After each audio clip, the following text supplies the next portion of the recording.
निवांत 2 दिवस हॉटेलला स्टे करायला आले आणि झालं काय, मध्यरात्री मला ॲडमिट करावं लागलं. का तर माझ्या पित्ताशयामधला स्टोन ट्रिगर झाला. ज्यांना कुणाला पित्ताशयाच्या स्टोनचा त्रास आहे त्यांना माहिती असेल की हे दुखणं म्हणजे जवळपास हार्ट अटॅक आल्यासारखं फील होतं.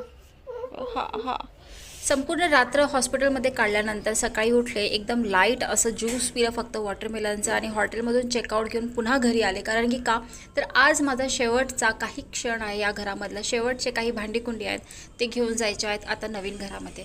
बाईचा जन्म ना हा सोपा असा नसतोय बरं का, की इतकी सहनशीलता तिच्यामध्ये असते ना, की मी स्वतःहून सांगू शकते की कितीही त्रास होऊ दे, काही होते, ज्या जबाबदाऱ्या त्या आपल्याला पार पाडावेच लागतात.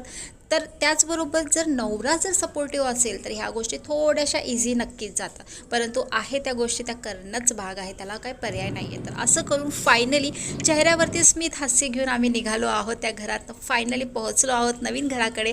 तर इथून पुढे तुम्हाला माझे मिनी ब्लॉग या घरातले